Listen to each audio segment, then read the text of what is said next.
Hi all. Today we're going to be talking about the guns I recommend getting with your certs after you have already unlocked your regular ability slots, your class slots, etc. Like, this is assuming that you've already upgraded your suit slots, your ability slots, maybe got a medkit, like you've done your core certing and you're looking at getting new weapons. We will do this linearly. We will start with nanite systems weapons that are for all factions, then we will do NC, then TR, then Vanu. We will not cover NSO because you should not play them as a new player. So, right into it. Nanite systems weapons. These are weapons that can be used cross-faction, which means that they are the most valuable to buy with real money, because they will be usable on all your characters. I still recommend getting them with certs, but nonetheless, this will apply to all characters, all classes, etc. The first weapon I would recommend is probably the NS66 Punisher. It's a very adaptable submachine gun. It just works well. It's a very well-designed submachine gun on the whole. If you're looking for submachine gun play, highly recommended. It is a very, very solid weapon. For pistols, the stock pistols in this game are kind of, and I would recommend replacing them as probably your first new weapon on any character. You have three options here. Either go Commissioner, which hits really, really hard, but has a long equip speed, meaning it takes a little bit to pull out, but it hits hard. Your other options are the Underboss, which is like a smaller Commissioner. It doesn't hit as hard, but it fires faster, it reloads quicker. It's a really, really strong weapon. The other option here would be the NS45 Pilot, which is a burst pistol. It hits really hard. It's really, really good. I highly recommend it. It is my personal favorite pistol of choice. Moving on to carbines. There's really only two NS carbines here, those being the 11C and the Tanto. You will have a Platinum Tanto for free if you look up the codes for the game.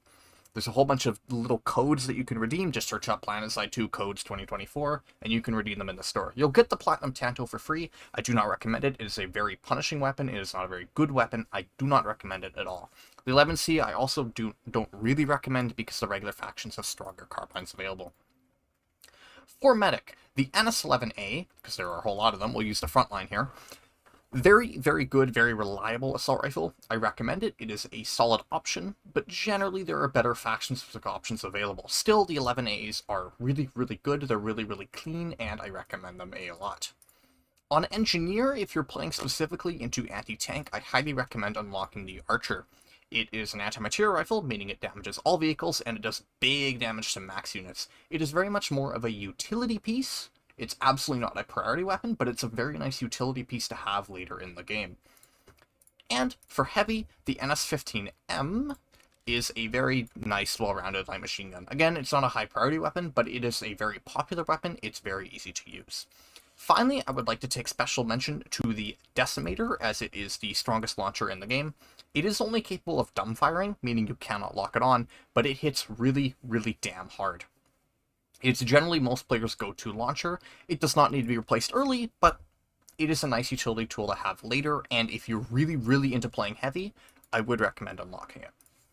So, starting with NC, we're going to go through all the classes and what I recommend. You do not need to replace the bolt driver right away.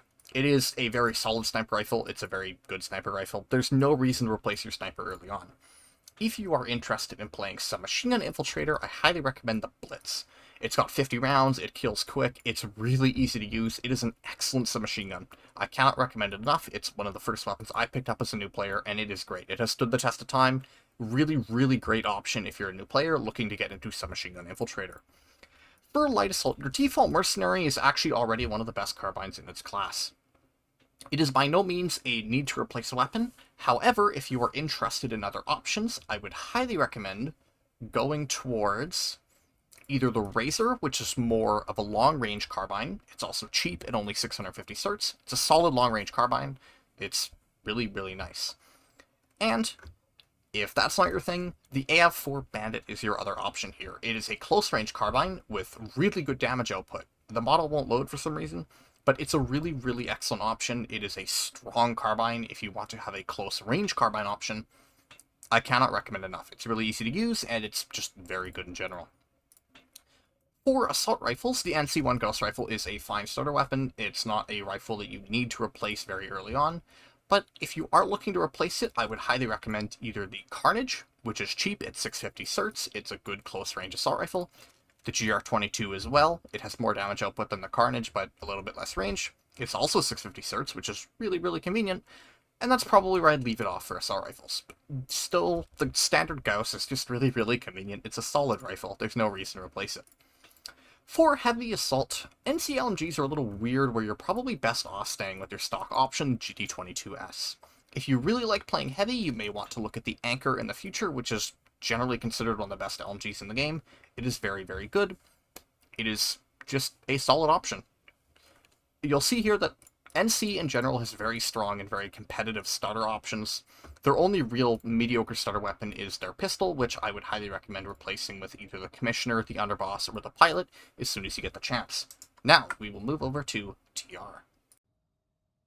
For TR starter options are generally good, but I would recommend replacing a couple of them if they suit your fancy. Once again, the standard sniper rifle bolt action here, the M77B, is absolutely more than competitive. It is a very solid weapon. There is no need to replace it early on.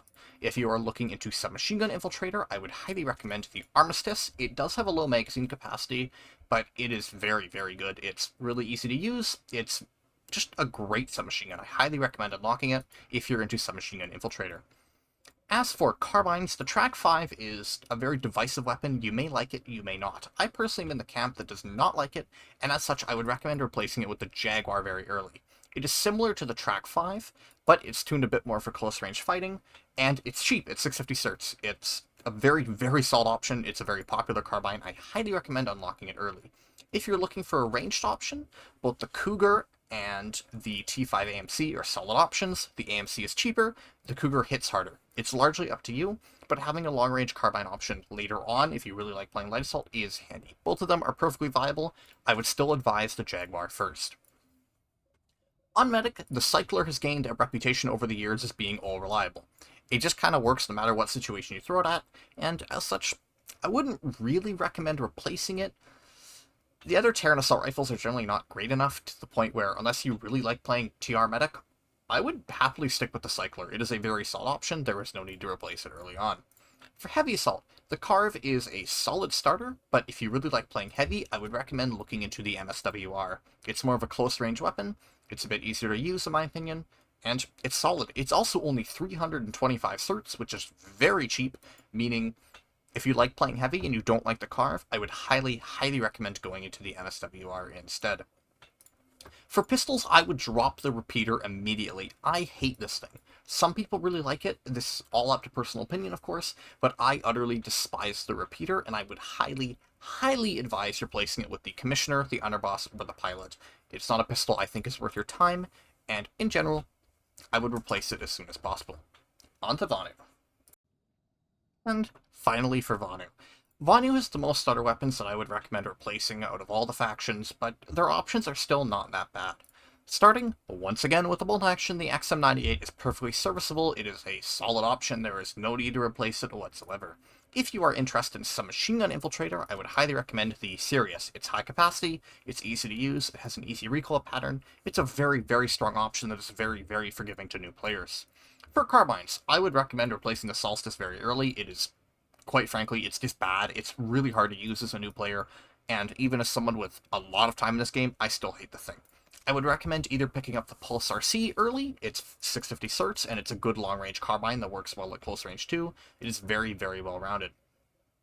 The other option I recommend would either be the Serpent for 650 certs, or the VX6 TAC-7 for 1000 certs. They are both strong close-range carbines. The Serpent has a bit more close-range output.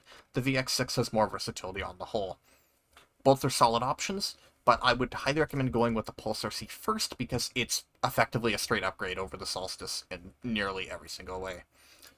For Medic, the Pulse RVS-1 is also honestly pretty junk. It is serviceable as a starter option because it has next to no recoil, but I would highly, highly recommend getting rid of it early. The Terminus VX9 is typically the standard option for most Vanu medics, and it's the one I would recommend as well. It is pricey at 1000 certs, but it's a reasonably well-designed assault rifle, and it just holds well in all circumstances. It's a solid option. The HP-45 is another option as well. It's a very close-range assault rifle, but it is cheaper at 650 certs if you do not want to commit to a full-price weapon. For heavy, the Orion is one of the best LMGs in the game. There is absolutely no need to replace this thing with any of the others by any means. It is a very, very strong light machine gun. It has remained meta for 11 years. It is very strong. There is absolutely no need to replace it under any circumstances. And finally, for the pistol, the Beamer is, in my opinion, the strongest of the default pistols on all the factions, except for NSO. But it is a serviceable pistol. It is the one you need to replace the least. However, the Commissioner, Underboss, and Pilot are still absolutely viable to buy if you don't like this thing. Still, I think it's a solid pistol, and this is the faction I could justify not getting a new pistol on. It's honestly that serviceable as a new option. Those are all my opinions. That was a lot of speaking. If you have any questions, ask them in the comments below. I will respond. Thank you all, and I will see you all again another time. Bye.